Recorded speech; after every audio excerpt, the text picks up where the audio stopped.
Welcome back to our Easy Travel English podcast. Today, we're stepping into a hotel lobby. Imagine you've just arrived after a long trip. What's the first thing you say to the receptionist when you walk up to the front desk? Great question. The most common way to start is with a friendly greeting, like, "Good evening." It sets a polite tone. You might also add, "I'd like to book a room, please." This phrase is clear and respectful. That's a good tip. Opening with "I'd like to book a room" quickly tells the receptionist why you're there. For beginners, repeating this phrase out loud can help with confidence. Why is being polite so important here? Being polite makes the interaction smoother. Hotel staff deal with many guests, so a positive approach can make them more eager to help. Politeness also shows cultural awareness, which is valued in English-speaking countries. After your greeting, the next step is to check if there are rooms available. What's the best way to ask about availability in English? A simple and direct question is, "Do you have any rooms available for tonight?" This uses the keyword available, which means open or free. You can also ask, "Is there a single room or double room available?" to specify your preference. That's helpful. Can you explain the difference between a single room and a double room for our listeners who may not know? Of course. A single room usually has one bed for one person. A double room has either one large bed or two separate beds and is meant for two people. Knowing these terms helps you get exactly what you need. Once you know there's a room, it's time to ask about the price. What are some polite ways to ask, and are there any phrases to avoid? A courteous way is, "How much is it per night?" or "Could you tell me the price for a single room?" Avoid sounding demanding by skipping phrases like, "Tell me the price." Adding "please" or "could" you softens your request. That makes sense. Are there cultural differences in how prices are discussed in English? Absolutely.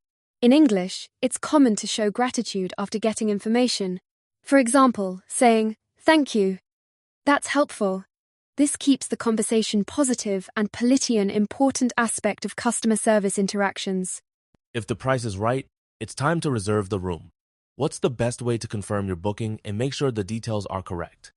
You can say, "I'd like to make a reservation for one night, please."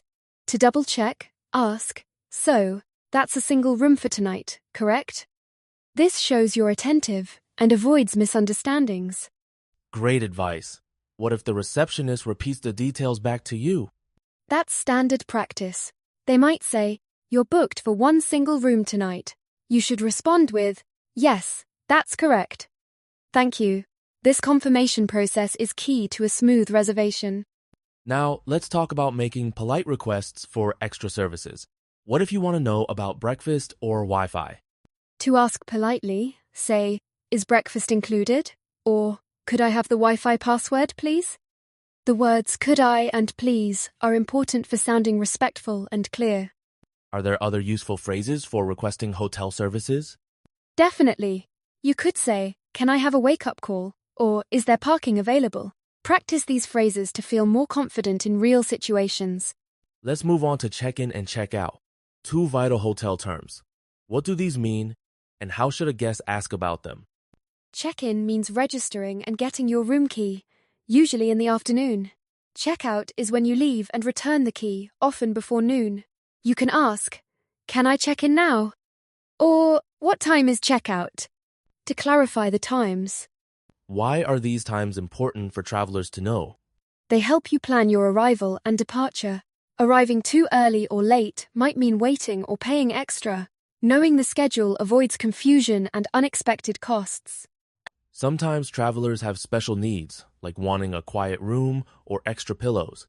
How can guests express these requests politely? You could say, "Could I have a room on a higher floor?"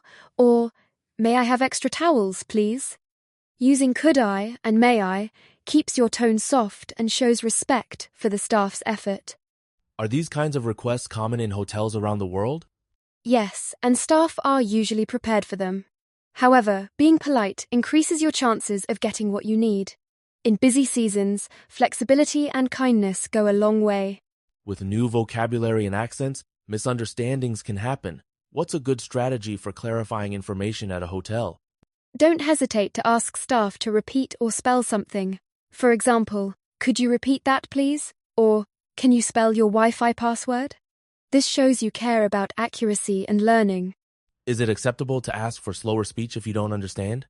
Absolutely. Try. Could you speak more slowly, please? Most hotel staff understand guests may not be fluent and will be happy to help. It's better to ask than to stay confused.